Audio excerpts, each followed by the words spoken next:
When we talk of fishes and how to make them healthy. When we talk of ducks and pets all around and how to make them happy. All that comes to play is family. All that comes to mind is family. When we talk about to make a fun and how to make it grow. When we talk of everything, now family to know. Now family to know. Even as if I'm my crops that know that we die.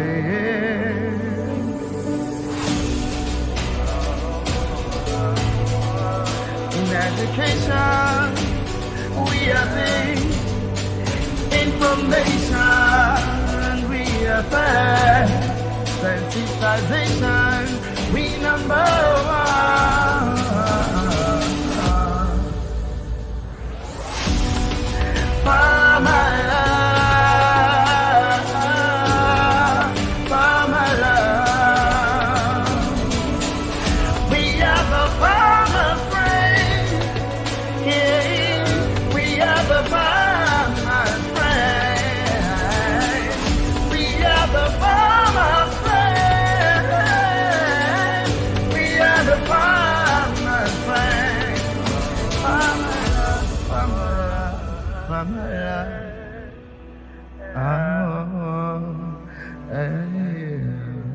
Farmala, providing health care for livestock owners and their livestock.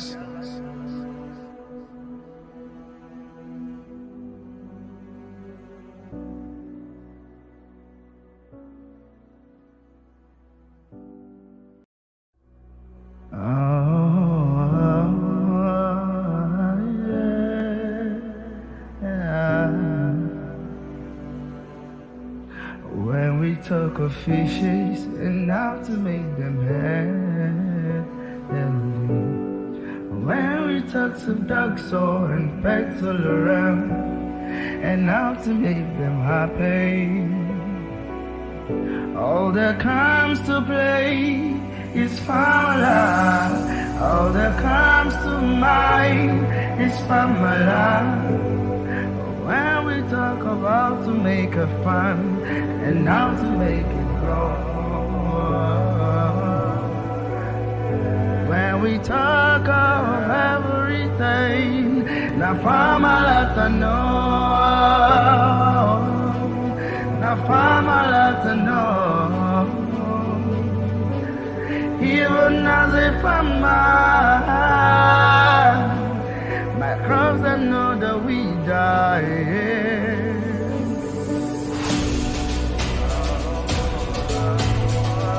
In education, we are things. Information.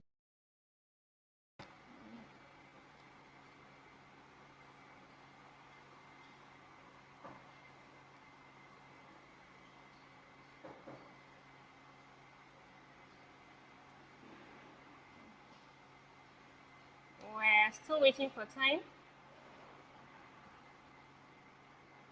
It's 1 o'clock on the dot. So good morning, everyone. It's good to have you all today. You're welcome to yet another Aspire program with Farmalert. Aspire is a Farmalert program organized by Community Engagement Unit for younger veterinarians and veterinary students, where we bring in mentor-worthy personnel to educate them on the career paths they have chosen, the journey so far, and how to build and get better by encouraging them to keep the flag growing through impacting knowledge, wisdom by this influence of these our mentees. So my name is Dr. Zainab Abdullah Ibiu, the Community Engagement Officer for Farmalert. And today, we'll be discussing an interesting topic, balancing the academic rigor with leadership development. And that is why today in our means, we are having two most influential personalities in the veterinary aspect as our hub expert. But before then, we're still waiting for some of our participants to be here so that it will not be like scanty. As we are waiting for them to join, good morning, sir. I can see you join already.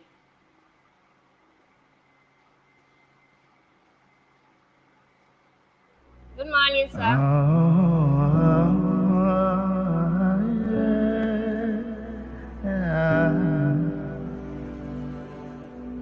When we talk of fishes and how to make them healthy.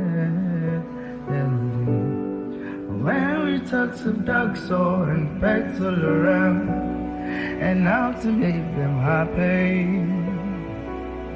All that comes to play is family. All that comes to mind is family. When we talk about to make a fun and how to make it grow. When we talk of everything, now family to know. Now family to know. Even as a family. My crops that know that we die.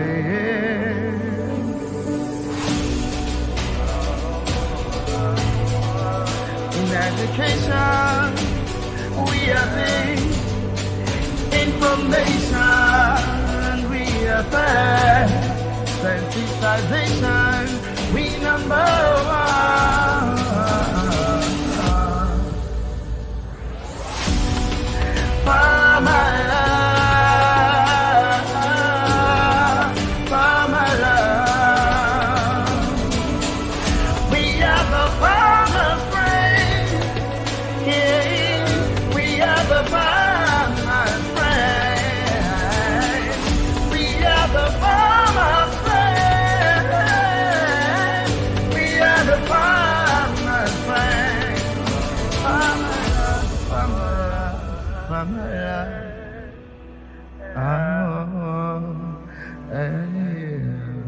Farm Alarm, providing health care for livestock owners and their livestock.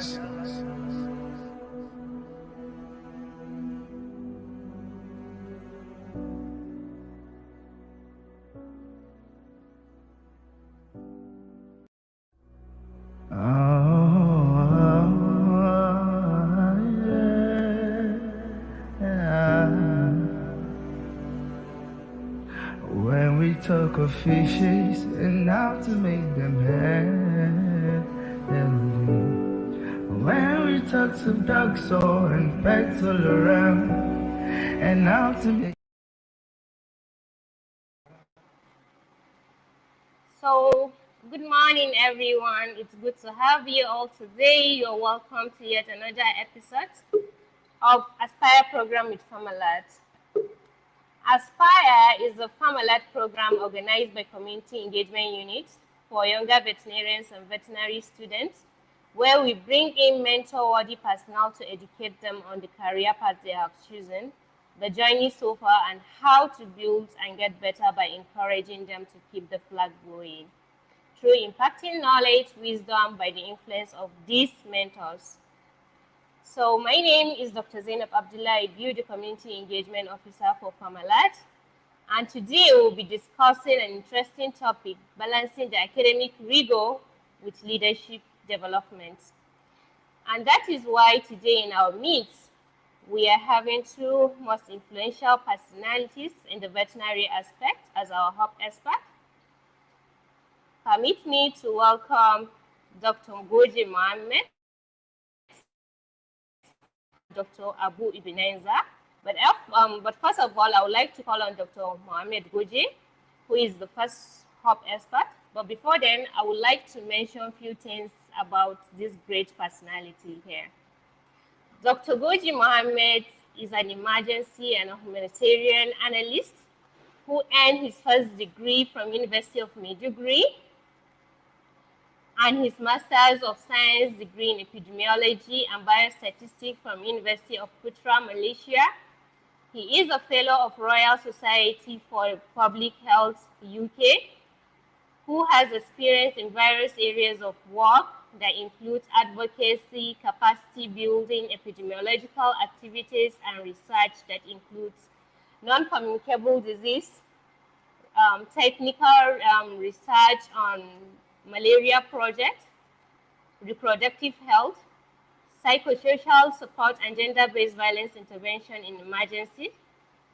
Dr. Mohammed Goje is currently the Executive Secretary of Yobe State Emergency Management Agency, SEMA, where he led the State Emergency Response and Post-Boko Haram Conflict Recovery Plan since 2019, where he repositioned the agency to be data-driven with improved communication, accountability for affected population, as well as robust source mobilization to complement government's efforts in humanitarian, peace and development nexus. He also worked as a lecturer with PhD of Faculty of Veterinary Medicine in the University of Maiduguri with research consultant for Women for Health Project, where he also worked as a livestock official with the management of Nigerian Prison Project in Borno State. Not only that, he requires publication in the peer-reviewed journal, and also he is a registered member of the Veterinary Council of Nigeria with an international experience as a data analyst consultant in evaluation and analysis of Malaysian Community Health Society projects. Dr. Goje also served as an epidemiological activity manager with Medicine Sans Frontiers, which is the MSF OCA, Sokoto, with main responsibility of outbreak investigation as well as epidemiological function of 4 MSF OCA projects in Nigeria. He also worked as program consultant with Action Aid's Nigeria supporting RH project in Yobe State, primary healthcare on the Bill and Melinda Gates Foundation, which is the BMGF, and Dangote routine immunization project in Yobe State, where he also led successful COVID-19 and subsidy removal palliative response support, and also worked as a program coordinator Borno, which is the UNFPA founded project, where he strengthened the sexual and reproductive health service provision in conflict-affected communities in the northeast Nigeria, stressing. Dr. Goje held so many positions, to mention few, I cannot mention, so permit me to please welcome Dr. Goje once again to discuss balancing academic rigor with leadership experience from his vast of experience, please. As you can start dropping your comments, your questions on the chat button. So thank you, sir.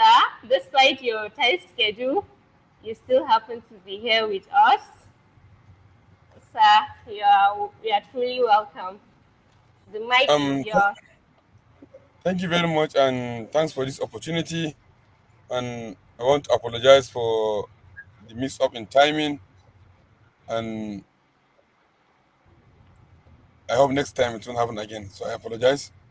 I'm more pleased to be part of this platform, and I hope I will give my little contribution to support the cause of this platform, and as well also build more networking and relationship across the platform. So thank you very much. Thank you, sir. You're honored. So can I proceed? Yes, sir. You can. Thank you. Participants, viewers, the host, and the community engagement officer, good afternoon once again. As she rightly said, my name is Dr. Goje Mohammed, and I'm associate member of Farm Alert. I would like to briefly discuss on the topic balancing academic rigor with leadership and development. Though the topic may seem a bit have a different context, but I've picked the context of academic rigor in terms of uh, students who are aspiring to work and also pursue some academic goals while looking at at the future outside the academic environment with a lot of opportunities. And I may not be going directly with the content of the slide. At some point, I'll be giving some input that may not be exactly as in the slide. So, nevertheless, um, let me start with the slides. I'll keep going, and I think people will be jotting their questions, and the anchor will be asking the questions. And when there's need for me to pause or slow down, please let me know. So, striking the balance between academic excellence and practical leadership skills is crucial for personal and professional growth. This presentation will explore strategies to cultivate both scholarly depth and the ability to effectively guide and inspire others. So, what are the importance of the academic rigor as it is? When you say academic rigor, it means how you push through the academics, achieve your desired goals, and also meet up with other expectations. The importance of academic rigor entails intellectual discipline, the depth of the knowledge you're acquiring, preparation for future, and your intellectual curiosity. In terms of intellectual discipline, academic rigor cultivates critical thinking, problem-solving skills, and deep understanding of subject matter. Of course, you need to be a good thinker with the fast IQ to solve problems and have deep understanding of what the knowledge you are pursuing. How do you understand the knowledge, the depth of the knowledge you are pursuing? Through rigorous research, where you gain expertise in the field of your study. And how do you prepare for the future? Does academic rigor help you prepare for the future? Yes. Once you master your subjects, the skills, then the future awaits for you. Of course, uh, the challenging subjects that you are studying, once you dwell on it seriously, it will over time become part of you, where you explore more ideas along the line. How do you develop the skill of critical thinking? Assumptions, analyze multiple perspectives, evaluate evidence objectively, and apply logical reasoning. When there's effective critical thinking, when you ask questions, when you assume everything that comes your way in the academics needs to be uh, discussed critically, that will give you an edge to master the subject. So also, when you analyze the problem that is involved in the subject across different angles, different issues, that will promote more understanding of the topics. Objective thinking, when you have strong critical thinking skills, that will empower you to assess the credibility and relevance of the information sources. And finally, when you ensure that whatever you do, you avoid common logical fallacies that can lead to flawed decision making. When you logically look at things that so much such that you have mastered it, and at the end of the day, the output will be logically justified. So there are aspects that posters more will guide you to be more result oriented when it comes to uh, academic rigor, when it comes to critical thinking in the academic. You have to cultivate an environment that nurtures creativity and innovation is essential for students by encouraging how you explore things, you take risks, and diversify the perspectives. This can unlock full potentials of to generate a lot of things. What happens here is usually whenever you are faced with a subject that needs critical discussion, a subject that you want to master on it, because for everything you do, the first thing is what part of the subject you take it as more related to you, or you are more expert in that field. So, and the innovation you bring to the subject is what will differentiate you from those that don't just study it for just their basic knowledge, and those that also have an additional skill on that topic. Having said that, how do we have the best out of the academics?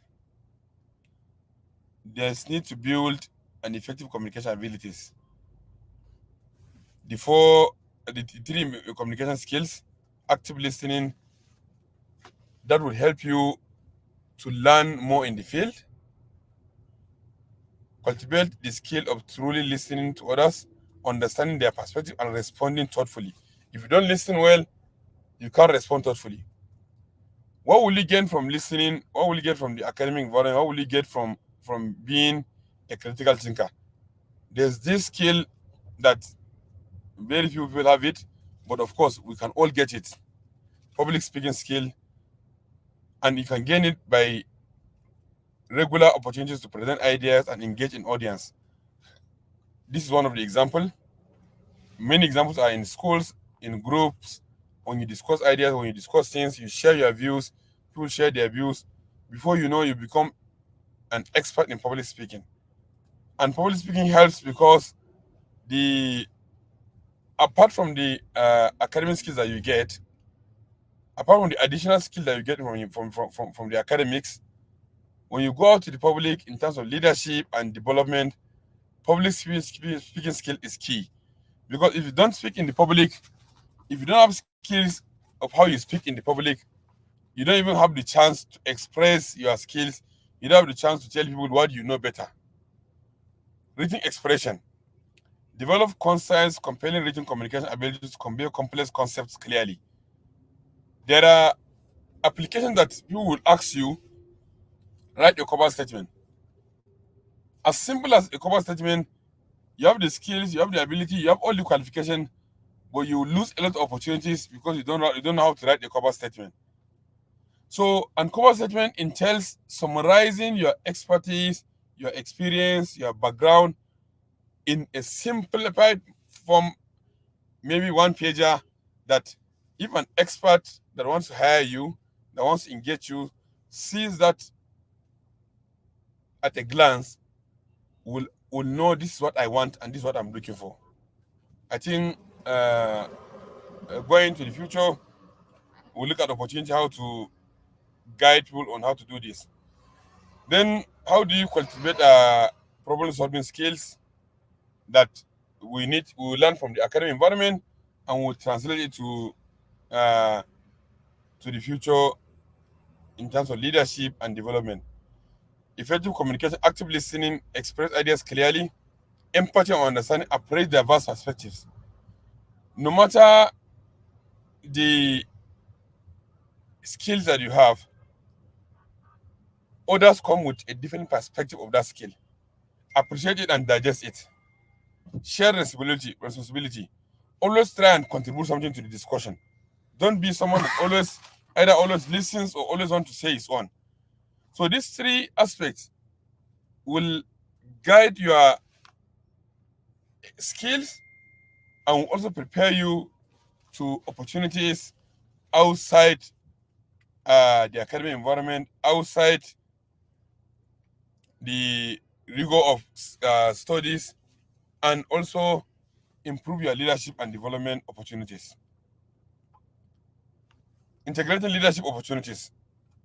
Of course, we live in a society that comes with a lot of complex challenges. Complex in the sense that there are limited opportunities, there are competing environments, and even the limited ones are super saturated. But of course, when you say leadership opportunity, that doesn't mean that you leadership in public space or leadership in government or leadership in academic environment. It can be leadership anywhere. It can be leadership at the level of household. It can be leadership at level of just an organization. It can be leadership at a beginning of a session of a group or a foundation or a consultancy for anything. So participating in group projects allows both students and anybody that wants to develop leadership skills to learn how to delegate tasks, communicate effectively, and collaborate. So one has to start. It has to start either from the school, outside the school, in groups, in communities. Once there's something that you do in group, you delegate tasks, you delegate responsibilities, that will guide you to start building that leadership opportunities and skills. Student organizations, volunteer works, internships. Like for volunteer works, I always give example.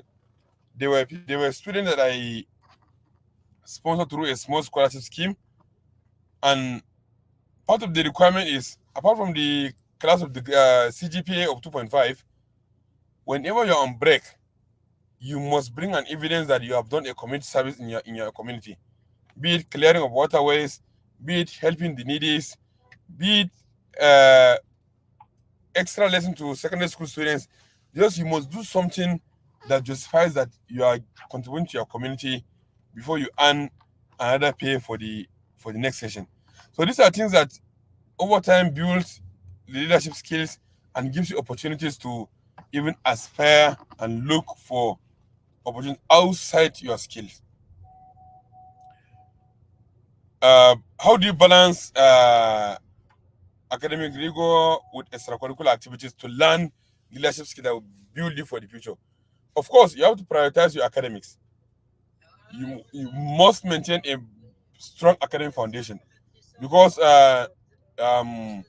whatever you do, that forms the basis of why somebody will hire you, why somebody will look for you, and why somebody will want to engage with you. Of course, that may be the minimum requirement. Most of the opportunities you see, they look at other skills, but of course, you have to have that minimum requirement before you apply or before they engage you. Explore interest, engage in extracurricular activities. If there's anything that sells today outside the academic environment, is that skill that you will develop from the academy. There are a lot of skills.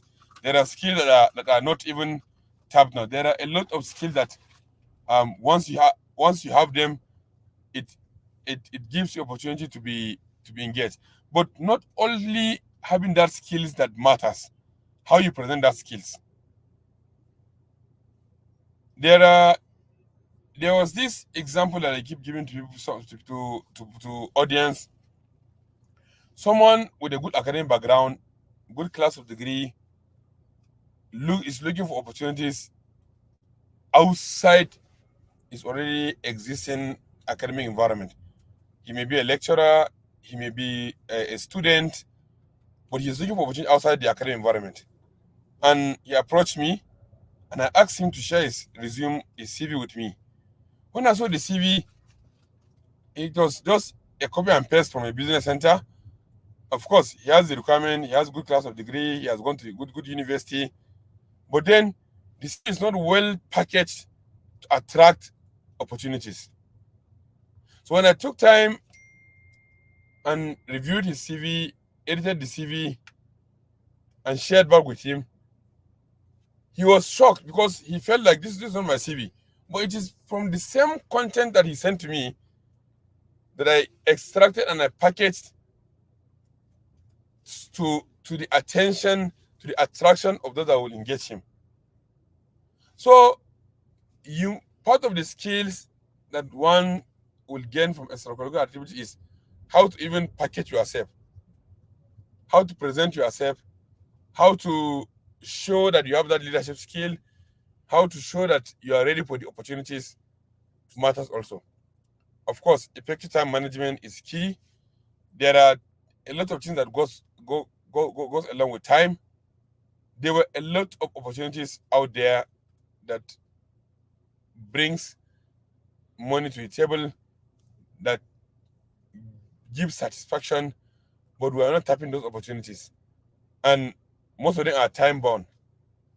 Like for instance, an opportunity for a capacity building in data analysis by an organization that wants to do it within social time.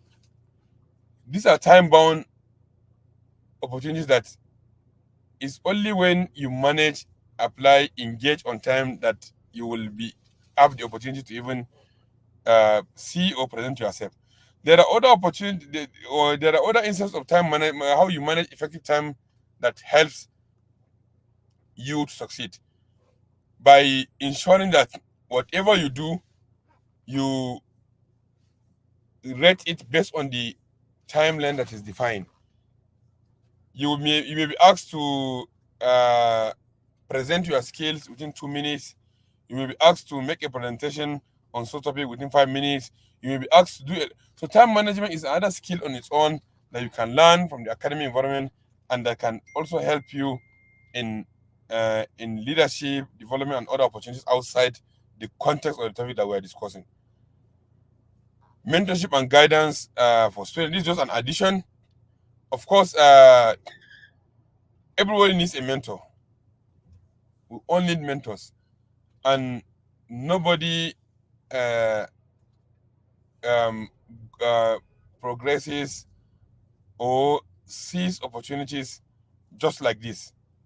Even if the mentor is a statue or a reference or somebody that just exists in movies or in books, everybody needs someone that you look up to, and that helps a lot. And it helps in so many ways. It helps in career choice. It helps in building skills. It helps in opening doors, and it helps in ensuring that the opportunities are sourced in the right way. It helps in building skills. It helps in personal support. It helps in networking opportunities. This is what mentorship does. And mentors does not end in just a phone call or calling the mentor to guide you. No, but even just looking at the footsteps of what the mentor does means a lot. I talk about CV. I talk about cover statement. I talk about job opportunities. Someone that's looking for a mentor may not necessarily mean that person that says, because I said all these things, I need to engage you directly, personally to it. No, sharing all these opportunities online or on any platform is also part of personalized support. It's part of building the skills. It's part of opportunities. And though it may be a topic for another day, there are a lot of opportunities for that we have missed, but are out there now. Apart from the academic rigor, apart from the academic excellence, skills outside the academics helps a lot. And there are things that we do that if we do it right, if we use it, it's also an added opportunity. There are a lot of job opportunity consultancies that you will do with even while you're undergraduate or while you're doing your work that that helps a lot. And they're out there. But of course, these are things that you must know how to apply, how to do it well, the right time to do it, and what attracts the the person that gives the tax, the organization that engages you. What do they really want to see in your CV or in your cover statement? And everything they wanted is out there. Maybe you have it, but you don't even know.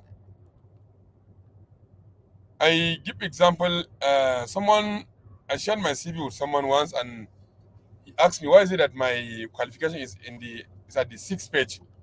I said the person that advertised the tax, the consultancy, he has already clearly stated that you must be a graduate before you apply.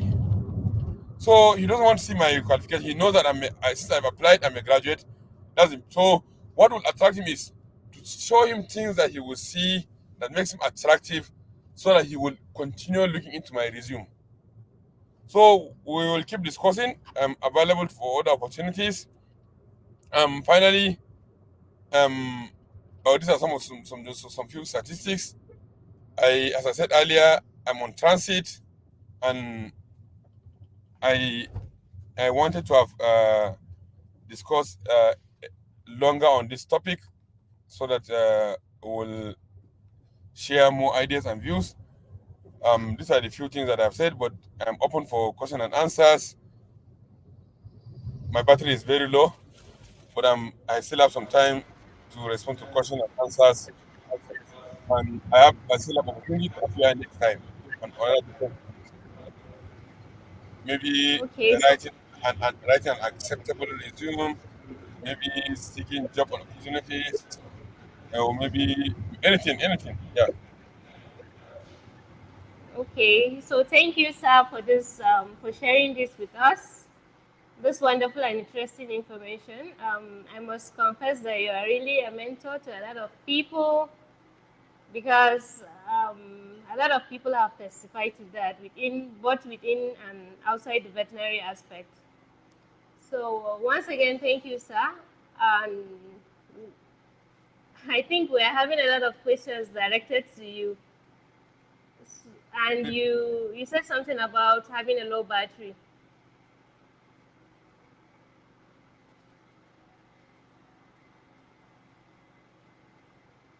So shortly, I will be welcoming our second hub expert in person of Dr. Abu Ebenezer, who is also a passionate veterinarian with interest in public health, community engagement, and politics.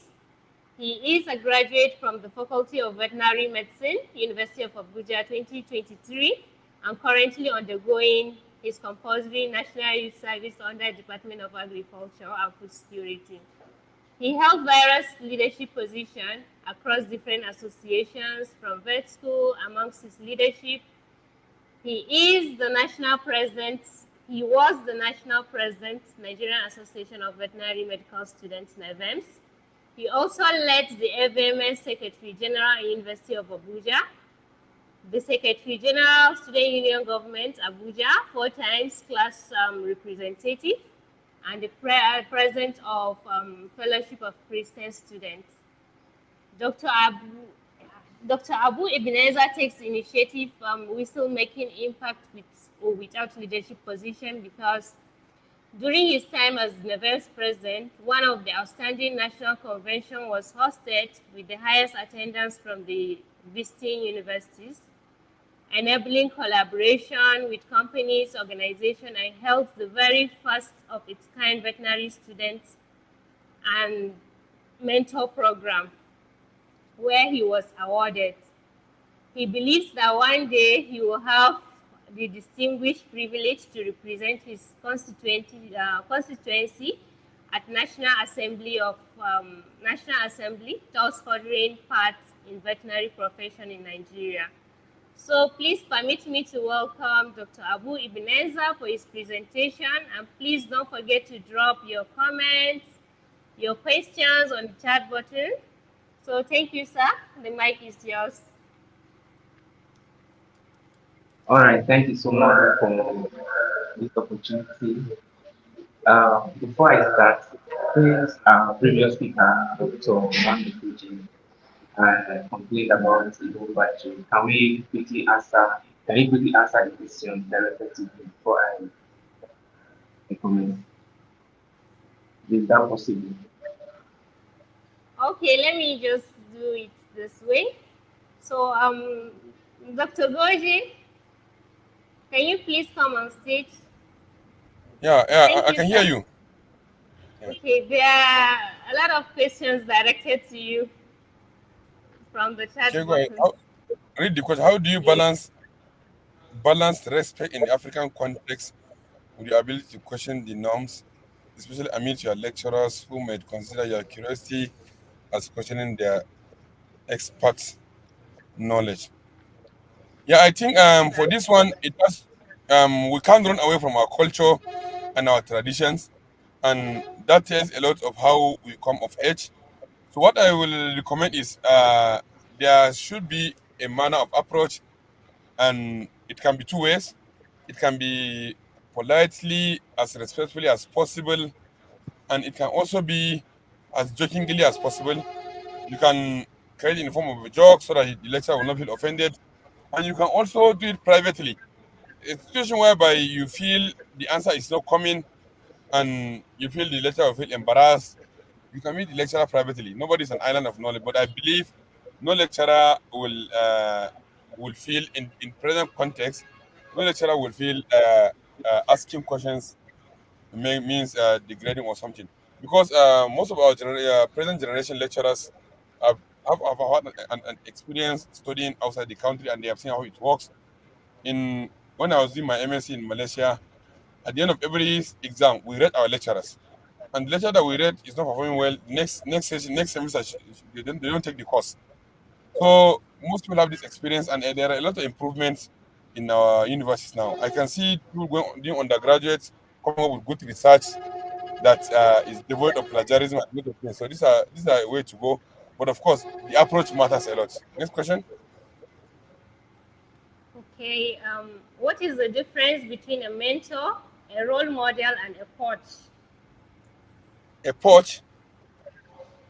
Yes, sir. A mentor is somebody that guides you, walks you through, and also supports you in whatever you do.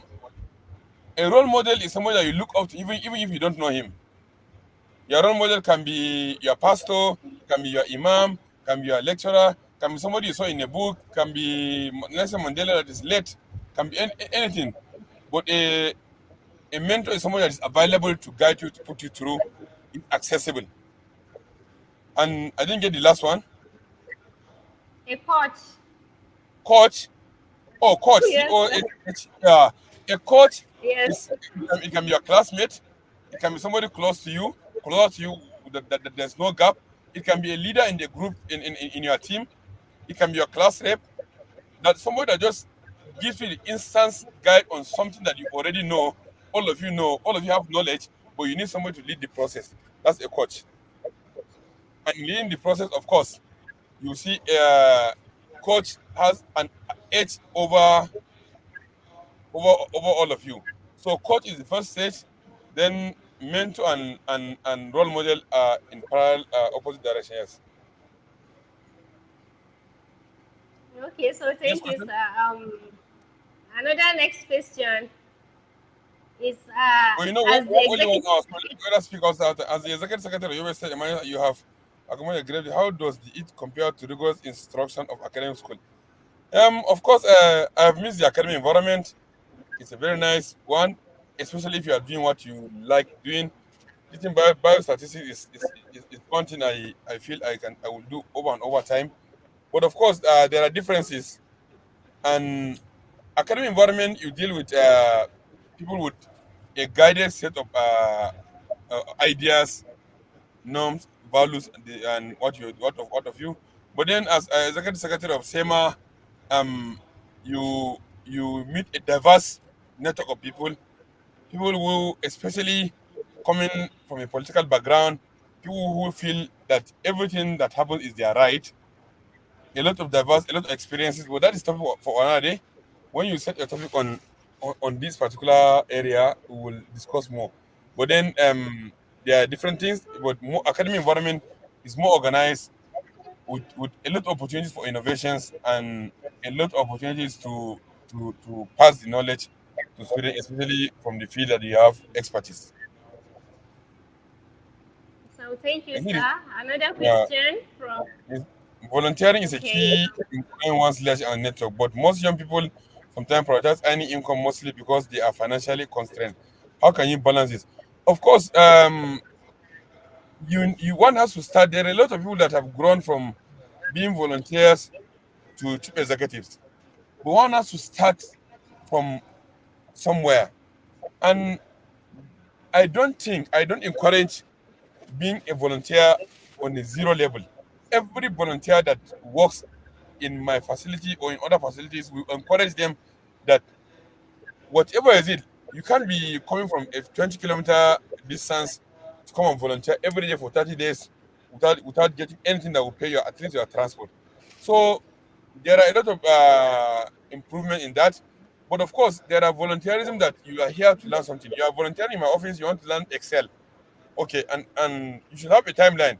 I'll volunteer for 3 weeks, I will learn Excel and I will move on without getting a penny. Okay, I'll volunteer in your office to do work that is task that is already programmed with a pay. Something should be arranged for that particular person that is doing that task. So it depends on how you balance it or what you want to volunteer about. But then, no matter what, volunteerism adds value to your CV. When you write the CV, you don't say you have volunteered. No, I have worked with the US Emergency Management Agency as a field data collection officer, as a field volunteer. That adds to value to your CV.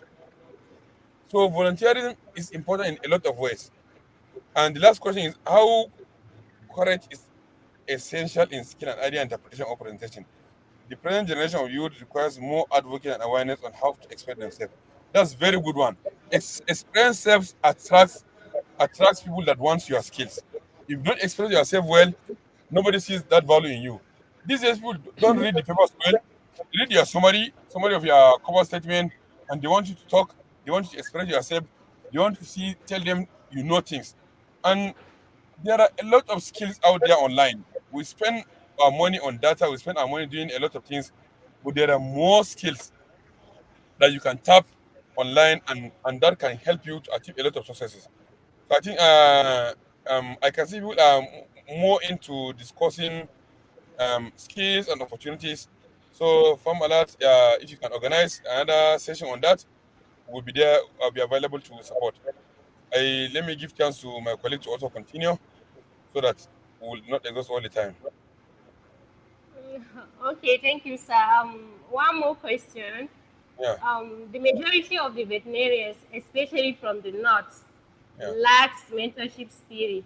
Relatively few of them guide students or fellow professional colleagues. Before entering politics, I think someone is directing this question to you. Before yeah, entering politics, you worked as a lecturer at the university. Some of the yeah, students you are in contact with were leaders of their association and had some leadership experience despite the academic rigor. yeah, Some are calling you mentor. Do you yeah. think mentoring is important? Do you consider them as your mentees? If so, how many of your students, especially those in your state or locality, have you mentored, taking chance in relation to your current job? Well, I will leave the public to justify that. What I would say is when you call me a mentor and I don't know that I'm your mentor, that creates a gap. And I will challenge those from my community if they are on this platform to create a mentors corner. Let us start it.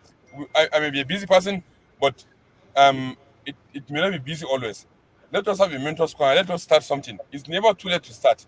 I'm availing myself after Salah. Anytime after Salah, let us start a mentors corner. Those that have identified me as a mentor or want you to be their mentor, be it online, physical, let us start something. And I assure you, they will not regret having that opportunity. I'll bring a lot of people on board, a lot of ideas, and we'll keep sharing, and I'll also as well learn from them. So let's assume that we are at a zero level. Let's start from there. And for those that I have done, maybe the public will justify that. So I think that's all. Thank you so much, sir, for sparing your time despite your tight schedule. I know currently now you're on your way to Medina, but you still choose to squeeze time to be Don't able to disclose join my us location. today I'm on my way home. to inspire and make impact on all of us. So I must confess that you're a true leader and a true mentor. Thank you So very much. Thank you so thank much. you, sir. Thank you so much for impacting this on us. Okay. So back to you, Dr. Abu Ebenezer. You're welcome. Thank you so much. Yes, sir. So please, can you give us your own presentation? The mic is Okay. yours. All right. Thank you so much. Before I start, I would like to thank uh, mentor and role model for today for I've learned a lot. I've taken my time to know what we spoke about. I wrote everything down, which I want to act upon after now. Thank you so much for uh, that presentation. So briefly, I'll just balancing academic rigor with leadership development. I've always had this mentality that I'm going to go to the next slide, please. I've always had this mentality that you do not need a title to be called a leader. And I got that from Dr. Miles, who said true leadership is an attitude rather than a title. It inspires rather than manipulates or controls. So if you don't have a title, but all you do is you are inspiring others to become better, you're a leader. And if all you do is to always try to serve people, then you're a leader. And while I was just thinking about this topic about balancing academic rigor and leadership development, I came across one of my writers, Jenna Kingsford. She said, balance is not something you find, it is something you create. So balance is not something you find, it's something you create. So we live in a world where balance is important if we want to move forward from different areas of our life. So there are four kinds of students regarding this presentation that I've come across all through my undergraduate days. The first set of students are those who are involved in academics and leadership. They want to excel in their academics. They also want to excel in their leadership or other leadership development. There's another set of students who are only involved in academics. All they're in school for is academics, which is still perfectly okay. I really don't want to concern myself with anything other than my academics because that was why I was sent to school. Then there is another set of the third set of students, those who that academic leadership minus academics, those who are enthusiastic about leadership to the extent that their academics are suffering. They are the aluta day, aluta in the afternoon, aluta at night. So we have students like that who all they want is just I want to be involved in leadership, but the academics is suffering. And then we have the fourth kind of students, which are rare, those who they are not interested in any leadership activity, neither are they interested in the academics, they are just hanging on the thread when you compare both sides. So quickly, I'll just give the recipes that helped me while I was undergraduate. One, understanding studentship is at the center of academic and leadership success. So you must understand that you're a student, regardless of where you find yourself, regardless of the service you are rendering, you must understand that first I'm here because of academics. And if I'm no longer a student in my class, then every other extracurricular activity is not really, really important. So you must remain a student to remain relevant and grow in any field. So studentship is important if you want to excel in leadership and academics. Next slide. The next one is you don't need a title to be a leader. Be ready to take initiative and serve people. There are people in my class that uh, they make sure that notes all the material in the semester are really available. For me, they are leaders because they're taking initiative. I also remember when I became in the classroom in 200, I did not campaign, I did not tell anybody. So I could remember that afternoon when we were having the lecture and we knew that, okay, the current class rep was going to repeat first year. And one of my friends, Dr. Jeddah, sent just passed a note to me and told me that you are going to be the next class rep. And I was shocked because I have not told anybody about it. But perhaps they have seen something in me that they felt, okay, I was going to become part of the class. So a true leader takes initiative and true leaders are. Next slide. Yes, another thing that helped me was proper planning, goal setting, and discipline. You may not be able to sit down and plan the whole of the semester by writing down what you want to do, what you're expecting, but it's important that you have a mental notes of what you expect for that semester in academics, what you expect in that semester for any extracurricular or leadership position you are holding, because he who fails to plan plans to fail, as the popular saying goes. So it's important that you plan and you set goals. It's not just enough to plan and set goals. You need discipline to be able to carry out those plans.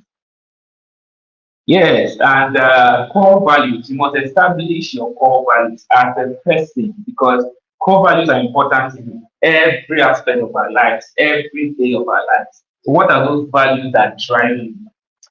For me, one thing that helped me to balance my academics and leadership involvement was establishing my core values early on. I remember I told myself in 100 level that if I don't study, I was going to fail because I had this integrity that in the test hall, in the exam hall, I'm not going to ask anybody, I'm not going to carry any cheats. So, knowing that if I go to the exam hall or the test hall, I'm by myself alone, and if I don't read, I'm going to fail. It drove me to read even when I did not feel like reading. Also, you must be teachable. You must have this commitment towards everything you do in academics and every leadership position you find yourself. I remember when we were trying to go to national convention. If it were to be everything I wanted, the convention may not have held. But then I was teachable. I was open to opinions and advice from people. And trust me, we have one of the best conventions ever. So establish your core values. It's important as you move on in life. Yes, the present is as important as the future. Hence, focus on your current level, your current position, and it will be needed in the future. Don't feel like I'm aiming high or something, then you look down on your current position. There's a saying that says that if you are faithful in the little things, you are going to be faithful in bigger things. If you fail in smaller things, definitely or most times you're going to fail in bigger things. So focus and put more effort on your current level and your current position because you need your knowledge of physiology and anatomy as you move ahead. I remember when I was a class rep, I found it difficult to talk with some lecturers. So I have to develop that courage to meet them, to talk to them about postponing the test, fixing the lecture. And that experience helped me when I became president, when I became secretary general. It helped me a lot. All right, so have relevant support systems. You must have friends, you must have family, you must have mentors, you must have role models, you must have resource persons that are going to be around you to encourage you, to push you. Because when you have people that that have the same goal orientation as you are, it's going to be easier for you to push through difficulty. So it's important. I can never forget in my 500 level, I was down, and one of my colleagues, she just noticed me, and then a good friend of mine, she just met me and she was told me what was happening, that she noticed that I was down. And that was how I shared what was happening to me. She also shared what was happening to her, and we just encouraged ourselves and moved on. So friends are really, really important. The next slide. Being rigid may not take you as far as being flexible or open-minded. It is good to know yourself. It is good to know what works for you. But most of the time, or some of the time, what works for you may not be obtainable every time. For me, I was used to reading only at night. But it came to a point that leadership responsibilities made it impossible for me to read at night the way I wanted to. So I began to maximize my days to read, So I did not say I want to just be rigid and then I must only read at night. No. I thought of how I could be flexible. But then it must not make you compromise your core values. So no matter how you want to be flexible or open-minded about anything, make sure it does not compromise your core values in academics as well as in your leadership pursuit. Next slide. Insights, understanding, and comprehension is key for academic and leadership excellence. If you must progress, if you must excel, you must be a student, you must always lead. Reading alone can never be enough. You must always try as you read, you must gain insights, you must gain understanding, you must gain comprehension. Aside reading my pharmacology, pathology, medicine, surgery, aside reading those courses, I devoted time to read books on leadership. I devoted time to read books on personal development every semester. Some semesters I read 2 books, some semesters that very that jokes, I read 4 books. Some semesters I read just 1 book. So it's important that you don't just put all your eggs in your academics. I want to just read only the pathology, the pharmacology. Read other books that will transform your thinking faculty and mind. All right, next slide. You need courage. Courage is an important aspect no matter what you want to achieve. You need that guts, you need courage. It says start the fears and feel the courage within and without. So you need courage to be able to achieve the goals you have set before. You need courage to be able to move on with those goals, even when things are not going the way you want to. Even when your test did not go well, your CA did not go well, you need that courage to keep moving on. Perhaps you may have been embarrassed to do that before, but then just have that courage to keep moving on. Next slide. Now, ultimately, what legacy do you aspire to leave behind in your present and prospective position? It's important because those legacies are going to remain in your memories over the years. I think about the past LDMS convention every time, and it just fills me with smile because, yes, I believe that we did great, the other things that we did. So, what legacy do you want to leave behind as a leader or as a student while you're on campus? All right, next slide. I remember this quote by one of my role models, Dr. Perry Kennedy. It says, excite your soul and your body will follow suit. You know, he told me this statement that I thought about this for days and weeks because it's actually very simple. If your soul is excited about anything, your body does not mind what happens. It just breaks through every barricade, breaks through every challenge, just to make sure that it achieves that excitement that's already so. So, what are you excited about? What project are you looking forward to achieving? Yeah. So, thank you so much. So, I think that's all for my presentation. And so thank you, Dr. Abu Ebenezer, for this Yeah. wonderful presentation. It's so inspiring. And I hope with this, our participants will be able to balance their leadership with academics. So, Hopefully. few questions to ask. How can you describe your leadership experience, your leadership style, to say? Uh, my leadership style, I would say over the years, that's transformed. I remember when I started serving, I started serving from my 100 level down to my son level. I held the position every level. And from the start, it was difficult for me to balance things because I I had too much things on my hands at that time. So, but then when I moved on, especially my 200 level and 300 level, I learned how to balance things. So basically, I see my leadership style as one that is aimed at team efforts. You can't do it alone. You need a team to always come together. So I always want to work with a team. I always want to, not that I cannot do it alone, but it's always better when you do it as a team.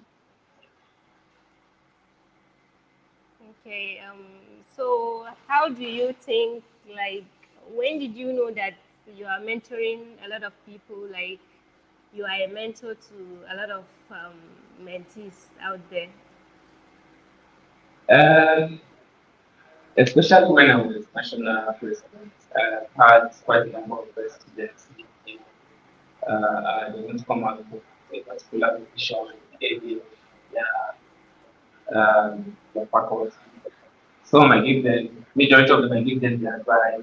There were some I had to ask them, but majorly I asked most of them how far with their academics, what's your CGPA, because it is important, especially for those who were in their 400 level and 500 level. Important that if the CGPA is not that strong, it's just better if you just forget about anything that would distract your academics. So I always try to encourage them to make sure that the academics comes first and then every other thing uh, can follow. Okay, so thank you. I think with the absence of any other question, there is one question for Dr. Goji. I think he's not here with us. This question is directed to him, actually. So in the absence of any other question, I would like to thank everyone, and most especially our hub expert, Dr. Mohamed Goje and Dr. Abu Ebenezer, for sparing their time despite their tight schedule to be able to be with us today, inspiring and making an impact on all of us. I must confess that you both are really great leaders. So once again, thank you for making this program so interesting, and thank you all for your participation, who participated today in this Aspire program. I hope with today's program, you can now be able to balance both academic rigor and leadership, especially my younger veterinarians who are still thinking on how to combine both academics and leadership. I know it's not easy, but of you can, if you think you can balance both, you will definitely achieve more than you expect actually.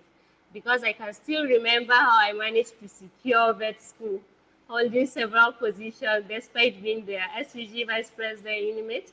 I was still the assistant class rep and one time AVMS president, vice president, and deputy speaker, Youth Assembly of Nigeria, Borno State. So you can imagine how hectic it could be, but I still managed to come out as an outlier in my school, fully recognized by my leadership from Parmalat. Trust me, that's what makes me who I am today. So never never give up. You should keep going. The sky will not be your limit for your starting point. I hope with this, a lot of you can go a long, long way. So see you on our next Aspire program by Parmalat. Please stay tuned and don't forget to follow us on all our social media handles. Don't forget to subscribe to our YouTube channel, Parmalat, to keep updated. And if you have any topic you want us to address, so you can drop a comment. We'll see and we'll attend to. So thank you for coming. See you on our next episode. Bye.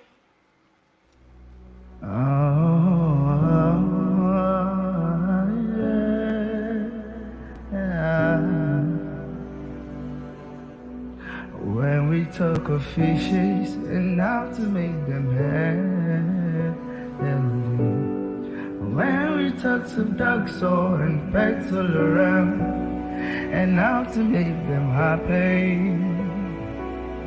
All that comes to play is Famala. All that comes to mind is Famala. When we talk about to make a fun and how to make it grow.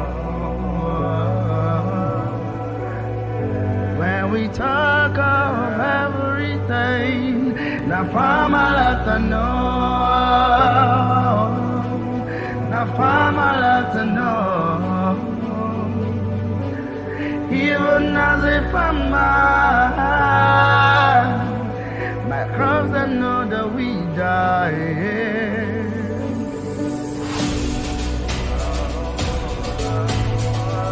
In education, we are the information, we are the sensitization, we number one.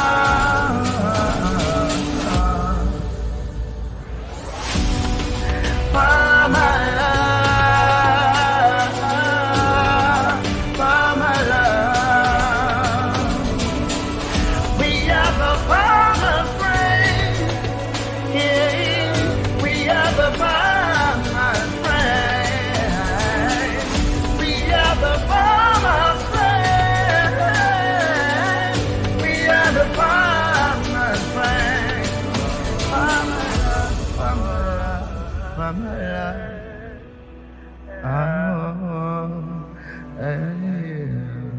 Farm Alarm, providing health care for livestock owners and their livestock.